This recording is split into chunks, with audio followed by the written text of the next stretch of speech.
बहुत बहुत स्वागत है आज के इस सत्र में आप सभी का। फ्रेंड्स, जैसा कि आप स्क्रीन पर देखकर ही समझ गए होंगे कि आज फिर हम इस सेशन में फिजिक्स का एक बहुत इंपॉर्टेंट टॉपिक डिस्कस करने वाले हैं। कॉम्बिनेशन ऑफ एरर्स यानी त्रुटियों का संयोजन, ये हम लोग पढ़ रहे हैं। आज उसी सीरीज में हम इफेक्ट ऑफ पावर्स यानी घात का क्या प्रभाव होगा उसको डिस्कस करेंगे, और ये भी न्यूमेरिकल में बहुत ज़्यादा यूज़ किया जाता है। तो फ्रेंड्स, अंत तक इस वीडियो में हमारे साथ बने रहिएगा, जिससे इस टॉपिक से रिलेटेड सभी चीज़ें आपको बहुत अच्छे से समझ में आ जाए और सबसे आसान तरीके से समझने के लिए देखते रहिए इस वीडियो को अंत तक। तो फ्रेंड्स, कहना चाहूँगी कि अगर ये वीडियो आपके लिए हेल्पफुल होता है तो वीडियो को लाइक करना और चैनल को सब्सक्राइब करना बिल्कुल भी ना भूलें। आइए स्टार्ट करते हैं आज का डिस्कशन। एक बार एक शॉर्ट रिवीजन के लिए मैं आपको बता देना चाहती हूँ कि जैसा कि पिछले वीडियोस में हम लोगों ने कॉम्बिनेशन ऑफ एरर यानी त्रुटियों के संयोजन में एडिशन, सब्ट्रैक्शन, मल्टीप्लिकेशन और डिवीज़न के केस में कॉम्बिनेशन ऑफ एरर का फॉर्मूला डिराइव किया है। अगर फर्स्ट केस एडिशन आपको याद हो तो वहाँ हम लोगों ने क्या किया था कि अगर हमें देना है z is equal to a plus b, है ना, और a में जो एरर है एब्सोल्यूट एरर वो डेल्टा a मिल रही है, b की एब्सोल्यूट एरर है डेल्टा b, तो z में भी एब्सोल्यूट एरर होगी और वो कितनी होती है, delta z is equal to delta a plus of delta b. ठीक है, इसी तरीके से अगर हमने सेकेंड प्रोसेस लिया था सब्ट्रैक्शन का, यानी हमें निकालना था z is equal to a minus b. ठीक है, और a में वही जो एब्सोल्यूट एरर है डेल्टा a है और b में एब्सोल्यूट एरर है डेल्टा b। ठीक है, तो z में भी एब्सोल्यूट एरर होगी और मैक्सिमम एब्सोल्यूट एरर कितनी मिलती है इस केस में z में, of course delta a plus of delta b। जी हाँ, यहाँ भी प्लस होगा, फिर से याद कर लीजिए, यहाँ माइनस देख करके आपको इस जगह पे माइनस नहीं करना है क्योंकि हम मैक्सिमम एरर की बात कर रहे हैं। इसी तरीके से जो थर्ड हम लोगों ने यहाँ पे किया था, मैथमेटिकल ऑपरेशन लगाया था, वो था मल्टीप्लिकेशन का, यानी हमें लेना था z is equal to a into b. ठीक है, a में एब्सोल्यूट एरर है डेल्टा a, b में है डेल्टा b, तो फ्रेंड्स z में भी एब्सोल्यूट एरर होगी। लेकिन यहाँ हमने एब्सोल्यूट एरर का फॉर्मूला निकाला था, लेकिन मेन हम क्या यूज़ करते हैं यहाँ पे, फ्रैक्शनल एरर यानी कि सापेक्ष त्रुटि, रिलेटिव एरर को हम यूज़ करते हैं। फ्रैक्शनल एरर यानी भिन्नात्मक त्रुटि और रिलेटिव एरर यानी कि सापेक्ष त्रुटि। तो मैक्सिमम रिलेटिव एरर यहाँ कितनी आती है, delta z upon z is equal to delta a upon a plus delta b upon b। जी याद रखिएगा, यहाँ मल्टीप्लिकेशन देख के इसको मल्टीप्लाई मत कर दीजिएगा, यहाँ पर प्लस साइन आता है जब आप मल्टीप्लिकेशन के केस में निकालते हैं। कितना होगा, मैक्सिमम फ्रैक्शनल एरर। ठीक है ना, अब हम यहाँ पे सब्ट्रैक्शन, एडिशन, सब्ट्रैक्शन, मल्टीप्लिकेशन, ये तीन चीज़ें हम कर चुके हैं।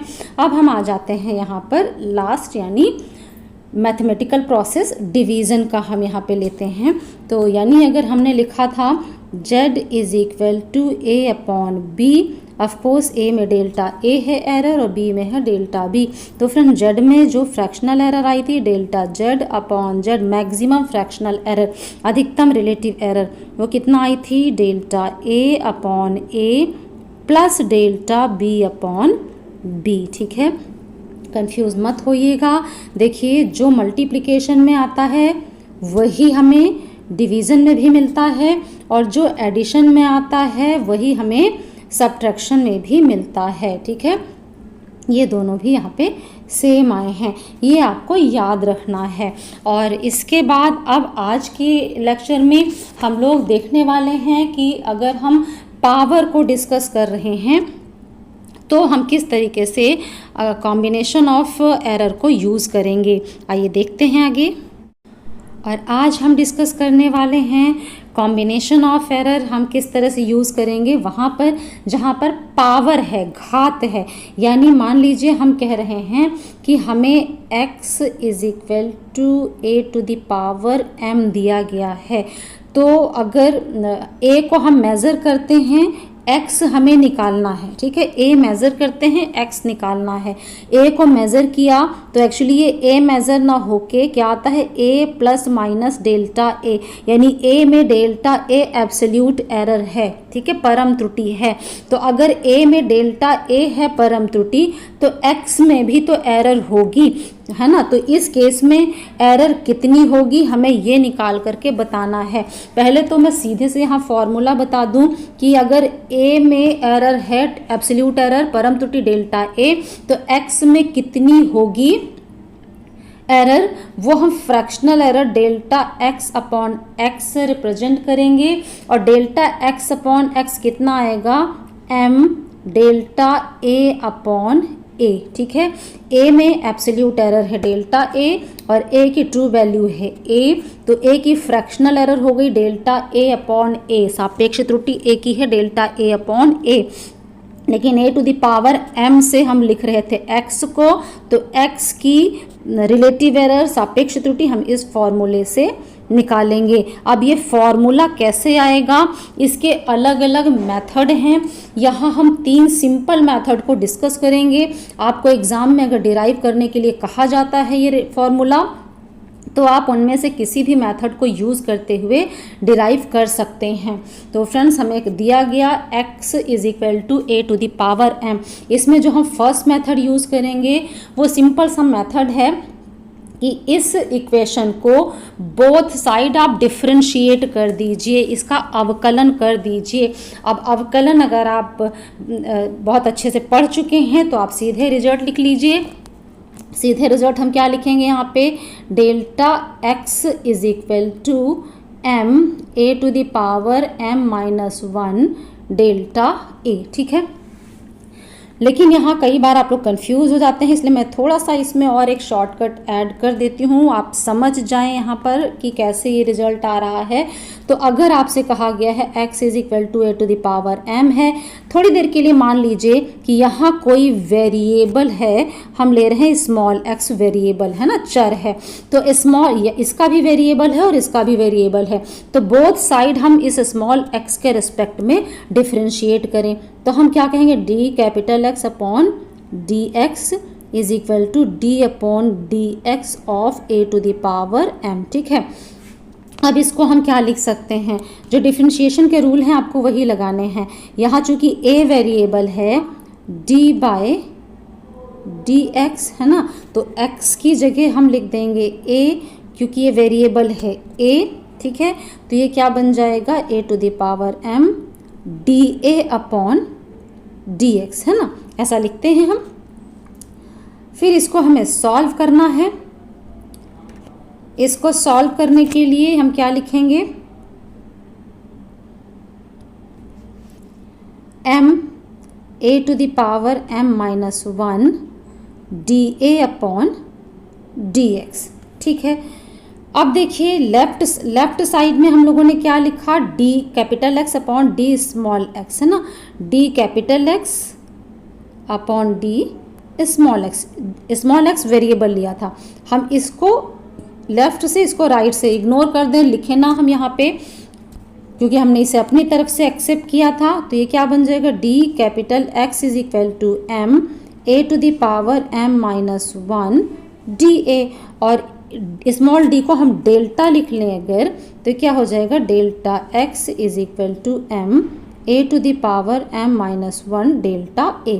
और यही रिजल्ट हमने एक लाइन में सीधे लिखा था, यानी कैसे हम डिफरेंशिएट करके यहाँ तक पहुँचेंगे ये हमने आपको बताया, ठीक है। अभी हम फाइनल रिजल्ट नहीं पहुँचे क्योंकि हमें डेल्टा x अपॉन x चाहिए, ठीक है। तो अब हम क्या करें, लेफ्ट साइड में डेल्टा x है, बोथ साइड x से डिवाइड कर देंगे, है ना, दोनों तरफ x से डिवाइड करने पर, यानी कि भाग देने पर। इस साइड x ना होके a यूज़ है, और हम जानते हैं कि x इज इक्वल टू हमने क्या लिया है, a to the power m, यानी यहाँ x की जगह a to the power m लिख लें।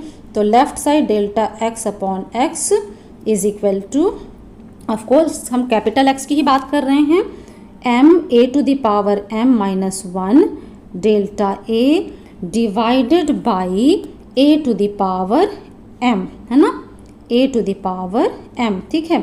अब यहाँ देखिए ए to the power m minus 1 से इसको हम क्या लिख सकते हैं यहाँ पर, m a to the power m minus 1 delta a divided by a to the power m minus 1 into a। ठीक है, इससे इसको क्रॉस कर दीजिए, ये बचा डेल्टा a अपॉन a, यानी कि हमें फॉर्मूला यहाँ पे क्या मिला, delta x upon x is equal to m delta a upon a। और यही हमें निकालना था। हमने सिंपल क्या किया है कि ये जो x is equal to a to the power m है, इसको बोथ साइड हमने डिफ्रेंशिएट कर दिया और हमें ये फाइनल रिजल्ट मिल जाता है इससे, delta x upon x is equal to m delta a upon a। ये फर्स्ट मेथड हमने डिस्कस किया। अब सेकेंड मेथड में हम सेम बात को प्रूव करेंगे थोड़ा दूसरे तरीके से। जैसे मान लीजिए हमें दिया गया है x is equal to a to the power m, है ना, m n जो भी दिया गया हो कोई फ़र्क नहीं पड़ता है इससे। अगर x is equal to a to the power m दिया गया है ना। अब हमें क्या करना, हम a मेज़र करेंगे और उससे x को कैलकुलेट करेंगे।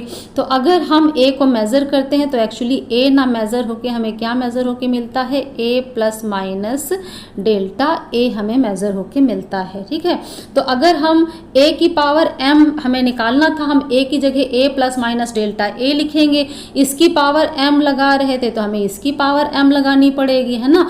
तो ये जो है एग्जैक्ट हमें x नहीं देगा बल्कि x में कुछ एरर देगा। तो वो एरर क्या आएगी, x plus minus delta x is equal to a plus minus delta a to the power m आ जाएगा। ठीक है, अब इसको हमें सॉल्व करना है। क्यों? क्योंकि हमें इस x में रिलेटिव एरर निकालनी है और रिजल्ट वही आएगा फ्रेंड्स जो हम लोग पहले निकाल चुके हैं अभी, delta x upon x is equal to m delta a upon a। Result हमारा यही आएगा। ठीक है, तो यहाँ पर हम अब अगले स्टेप में क्या करेंगे, हमें सिंपल यहाँ पर राइट साइड में से a कॉमन निकालें। अब इसमें से a अगर कॉमन निकालेंगे, है ना, तो यहाँ 1 हो जाएगा plus minus delta a upon a हो जाएगा। ओके, इसकी पावर m थी तो जब इसमें से a बाहर निकला तो पावर m भी लग जाएगा करके यहाँ आ जाएगा a की पावर m, है ना। यहाँ पे क्या आ जाएगा, a की पावर m। ठीक, ये आ गया। अब ये कॉमन कैसे आया ये आपको कंफर्म होगा। इसमें भी अगर डाउट है तो आप कमेंट में लिखिएगा, मैं उसका सोल्यूशन आपको बता दूंगी। अब इसको सॉल्व करने के लिए हम लोगों ने बार बार जो मल्टीप्लिकेशन और डिवीजन वाले वीडियो है वहाँ पे बाइनोमियल एक्सपेंशन की बात की थी। और बाइनोमियल एक्सपेंशन क्या कहता है, for 1 plus x to the power n अगर है तो हम इसे 1 प्लस एन एक्स लिखते हैं, आगे भी टर्म होता है। लेकिन if x is 2 less than 1 तो हम सिर्फ इतना लिखते हैं। ये बाइनोमियल एक्सपेंशन में मैंने आपको बताया है, उन वीडियो का लिंक मैं नीचे दे दूंगी डिस्क्रिप्शन बॉक्स में। अगर बाइनोमियल एक्सपेंशन भी जानना है कि कैसे यहाँ पे यूज हो रहा है तो उन वीडियोस में आपको मिल जाना है। ठीक है, अब ये फॉर्मूला जब यहाँ लगाएंगे, चूंकि डेल्टा a जो एरर है वो a से छोटी होती है तो डेल्टा a अपॉन a 1 से छोटा होगा, इसलिए यहाँ पर 1 प्लस एन एक्स, है ना, ये a to the power m हो गया और ये बनेगा 1 प्लस एन एक्स। एन की जगह यहाँ पे m है, x की जगह डेल्टा a अपॉन a है, तो 1 plus minus m delta a upon a, ये हमें मिल जाएगा यहाँ पर। ठीक है, और लेफ्ट साइड में हमें क्या मिल रहा था, x plus minus delta x। ठीक है, तो हम यहाँ पे इसको लिख लेते हैं x plus minus delta x। ठीक, अब हमें रिजल्ट क्या चाहिए, हमें चाहिए था x delta x upon x। तो उसके लिए आप क्या करें, बोथ साइड x से डिवाइड कर दीजिए। ठीक है, तो इस साइड में जब x से डिवाइड किया तो ये x इसको डिवाइड करेगा और फिर इसको डिवाइड करेगा, तो इसको डिवाइड करने पे आएगा 1 प्लस माइनस दूसरे में आएगा delta x upon x is equal to, यहाँ देखिए सब a के टर्म्स में है और x को हमने a to the power m लिया, तो यहाँ x की जगह a to the power m रखेंगे और इससे वो कैंसिल हो जाएगा, तो आ जाएगा 1 plus minus m delta a upon A. Both side 1 1 cancel हो जाएगा। अब या तो बोथ साइड प्लस आप ले लेंगे या बोथ साइड माइनस आप ले लेंगे और रिजल्ट आपको मिल जाएगा delta x upon x is equal to M delta A upon A. देखिए सेम रिजल्ट आ गया जो हम लोगों ने फर्स्ट मेथड से निकाला। ठीक है, ये किसके लिए एरर आई है, जहां x is equal to a to the power m था। अब हम थर्ड मेथड पे चलते हैं और उसके बाद मैं आपको इन सब का फुल नोट्स भी देने वाली हूँ, तो मेरे साथ अंत तक बने रहिएगा वीडियो में।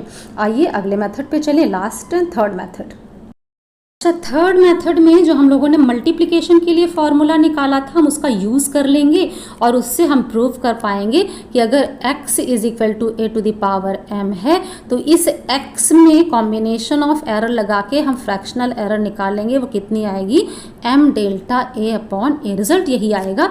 इसके लिए जो फ्रैक्शनल एरर है वो इस फॉर्मूले से हम कैलकुलेट करेंगे। ठीक है, और यहाँ हम यूज़ करने वाले हैं जो मल्टीप्लिकेशन के लिए रिजल्ट हम लोगों ने निकाला था। अब मल्टीप्लिकेशन में अगर x is equal to a into b है तो delta x is equal to, friends क्या आया था, delta x upon x is equal to आया था delta a upon a plus delta b upon b। ठीक है, अब अगर इस केस में हम कहते हैं a is equal to b है ना, a is equal to b है, तो ये क्या बन जाएगा, ये बनेगा x is equal to a into A यानी कि a स्क्वायर। और ये क्या बन जाएगा फ्रेंड्स, ये आपका बन जाएगा delta x upon x is equal to delta a upon A plus delta a upon A, क्योंकि a और b सेम ले लिया ना हमने, तो delta a upon A plus delta a upon A क्या हो जाएगा, 2 डेल्टा a अपॉन ए। ठीक है, यानी अगर x is equal to a square हुआ तो डेल्टा x अपॉन एक्स आया 2 डेल्टा a अपॉन ए। ठीक है, इसी तरह हम एक स्टेप और आगे जब चलते हैं इसमें, यानी हम कहें x is equal to a cube है तो इसको हम लिख सकते हैं a इंटू ए स्क्वायर, है ना, b की जगह हमने a स्क्वायर लिया। अब अगर इसके लिए हम वही मल्टीप्लिकेशन का फॉर्मूला लगाते हैं फ्रेंड्स, तो यहाँ से क्या आएगा, यहाँ से आएगा delta a upon A plus, है ना, इसका क्या आया था, a स्क्वायर के लिए क्या था, 2 डेल्टा a अपॉन ए, तो ये हो जाएगा 2 डेल्टा a अपॉन ए और ये ऐड होके क्या बन जाएगा, 3 डेल्टा a अपॉन ए। इसी तरह यानी जब हमने यहाँ पर x is equal to a cube लिया है, यहाँ पावर 3 है, तो डेल्टा x अपॉन एक्स क्या आता है, 3 डेल्टा a अपॉन ए।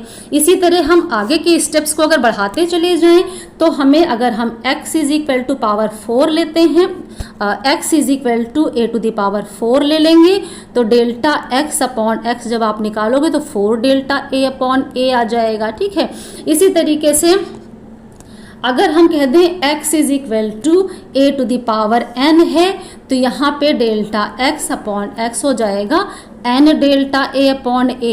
ठीक है, अगर x is equal to a to the power m है तो डेल्टा x अपॉन एक्स हो जाएगा m delta a upon a। Ultimately result वही निकल आया जो पिछले 2 मेथड्स में हम लोगों ने निकाला था। अब आइए हम इसी के नोट्स पे चलते हैं जो हमने आपसे देने के लिए कहा था। देखिए, कॉम्बिनेशन ऑफ एरर, त्रुटियों का संयोजन हमें पढ़ना है, किस केस में, इफेक्ट ऑफ पावर्स, घात का प्रभाव। ठीक है, अब देखिए, there are several methods all gives same result regarding this topic. बहुत सी विधियां हैं जो सभी इस विषय पर समान परिणाम देती हैं। 3 मेथड्स हम लोगों ने देखे हैं फ्रेंड्स। पहला मेथड क्या था, जिसमें हम x is equal to a to the power m लेते हैं, इसको बोथ साइड हम डिफ्रेंशिएट करते हैं। कैसे डिफ्रेंशिएट करना है वो हमने सिखा दिया है। ये रिजल्ट आता है डिफ्रेंशिएट करने पर और फिर इस रिजल्ट को बोथ साइड x से डिवाइड कर दीजिए और ये फाइनल रिजल्ट हमें मिल जाता है। इसी को हिंदी मीडियम के स्टूडेंट्स जब लिखेंगे तो इस तरह से लिखेंगे कि यदि x is equal to a to the power m है, दोनों तरफ अवकलन करने पर ये रिजल्ट आएगा और दोनों ओर x से विभाजित कर देंगे तो फाइनल रिजल्ट आ जाता है। फिर सेकेंड मेथड पे हम लोग गए थे जिसमें हम लोगों ने लिखा x is equal to a to the power m, ये हम लोगों ने ले लिया। ठीक है, और उसके बाद आपने किन स्टेप्स को फॉलो किया था, उसके बाद हमने ये स्टेप्स फॉलो किए कि x में त्रुटि है डेल्टा x, है ना, जो कैसे देते हैं, एरर जो x की है डेल्टा x, उसे हम किस तरीके से रिप्रेजेंट करते हैं, x plus minus delta x is equal to a plus minus delta a to the power n, है ना। पावर n ले, m ले, कोई फ़र्क नहीं पड़ता है, हो सकता है मैंने m से कैलकुलेशन कर दिया हो, यहाँ n ले लिया, कोई बात नहीं उससे, है ना। फिर यहाँ से हमने जो a है उसको कॉमन निकाला था, चूँकि यहाँ पावर n लगी हुई है, चूँकि यहाँ पे पावर n लगी हुई है, इसलिए a की पावर n बाहर आ जाता है, ब्रैकेट में ये बच जाता है। और इसको हमने बाइनोमियल एक्सपेंशन से सॉल्व करके आपको बताया, द्विपद प्रसार आपको बताया हमने। 1 plus x to the power n is approximately equal to 1 plus n x, किस केस में x लेस देन 1, और यहाँ delta a upon a less than 1 ही है, इसलिए हमने यही इतना ही फॉर्मूला यूज़ किया है। इसको यूज़ करके इस पार्ट को हमने यहाँ पर एक्सपेंड करा दिया इसको, ठीक है, इसको एक्सपेंड करा तो ये चीज़ आ गई, है ना, ये n delta a upon a आ गया, ठीक है। अब इसके आगे सॉल्व करने के लिए बोथ साइड हमने दोनों तरफ x से डिवाइड कर देना है, इसको भी x से डिवाइड कर दिया, इसको भी डिवाइड कर दिया। अगले स्टेप में जब इसको डिवाइड किया तो ये 1 plus minus delta x upon x बन जाता है। और दूसरी साइड जो है वहाँ हमने क्या किया है कि x की जगह टू द पावर n जो हम शुरू से ले रहे हैं वो हमने सब्स्टिट्यूट कर दिया और सॉल्व कर लेते हैं। सॉल्व करने पर ये रिजल्ट हमें मिल जाता है, ठीक है। ये आया 1 plus minus delta x upon x is equal to a to the power n, इस x की जगह a to the power n आ गया, a to the power n upon a to the power n, और bracket में 1 plus minus n delta a upon a, ठीक है। यहाँ हमने यूज़ किया है x is equal to a to the power n, तो ये कैंसिल हो गया, ये रिजल्ट हमें मिल जाता है। बोथ साइड 1 1 को कैंसिल कर देंगे तो हमें ये फाइनल रिजल्ट मिल जाता है। और इसके बाद हमने फिर थर्ड इसका मेथड यूज़ किया था, और थर्ड मेथड में हमने क्या किया है आइए उसको भी एक बार देख लेते हैं। मैंने डिटेल तो आपको बता ही दी है, हमें लेना वही प्रूफ तो वही करना है। x टू द पावर अगर n है, अगर x is equal to a to the power n है तो डेल्टा x अपॉन x क्या आएगा, n delta a upon a। लेकिन थर्ड एंड लास्ट मेथड में हमने जो मल्टीप्लिकेशन यूज़ किया है फॉर रिजोल्यूशन, आपको जो कॉम्बिनेशन ऑफ एरर के लिए हमने मल्टीप्लिकेशन को स्टडी किया था, उसी फॉर्मूले को यूज़ किया है ना। त्रुटियों के संयोजन के मल्टीप्लिकेशन यानी गुणा वाले फॉर्मूले को यूज़ किया है। यानी अगर x is equal to a into b है तो फॉर्मूला ये आता है, लेकिन इसमें हम a is equal to b अगर ले लें तो ये बन जाएगा x is equal to a square, है ना। और ये क्या बन जाएगा, delta x upon x is equal to 2 delta a upon a बन जाएगा, ठीक है। इसी तरह हम नेक्स्ट स्टेप पे चलते हैं, ठीक है। यहाँ तक आपको समझ में आ गया होगा। नेक्स्ट स्टेप पे हमने क्या लिया, हिंदी मीडियम के लिए भी मैंने साथ में रिप्रेजेंट कर दिया है, साथ में ही हिंदी दे रखी है। फिर नेक्स्ट स्टेप में हमने लिया x is equal to a cube लिया, जिसे हम x is equal to a into a square लिख सकते हैं। तो डेल्टा x अपॉन x कितना हो जाएगा, इसकी फ्रैक्शनल एरर यानी delta a upon a plus इसकी फ्रैक्शनल एरर यानी 2 डेल्टा a अपॉन a, तो 3 डेल्टा a अपॉन a हो जाएगा। इसी तरह से हम इसे जनरलाइज जब कर देते हैं, यानी x जैसे अगर x is equal to a square था तो डेल्टा x अपॉन x आता है 2 डेल्टा a अपॉन a। अगर यहाँ पे ये 3 कर दिया जाए, है ना, तो ये भी 3 हो जाता है। इसी तरह से अगर इसको हम n कर दें तो ये भी n हो जाएगा, यानी एक जनरलाइज फार्मूला हमें यहाँ पर मिल जाता है, ठीक है। जनरलाइज फार्मूला क्या है, x is equal to a to the power n then delta x upon x is equal to n delta a upon a। तो ये हमने देखा कि पावर के केस में जब हम कॉम्बिनेशन ऑफ एरर लगाते हैं और हम एरर कैलकुलेट करने का प्रयास करते हैं तो क्या फार्मूला आता है। फ्रेंड्स, अगले वीडियोस में आप हमारे साथ रहिए, जिसमें हम कुछ न्यूमेरिकल कैलकुलेशन की जो हम लोगों ने 5 मेथड सीखे हैं for addition, subtraction, multiplication, division और पावर के लिए, उनको यूज़ यूज़ करके हम कैसे प्रॉब्लम्स को सॉल्व करेंगे, हम वो डिस्कस करने वाले हैं। आज के वीडियो में इतना ही, और आज के वीडियो में अंत तक हमारे साथ बने रहने के लिए बहुत बहुत धन्यवाद। Thank you.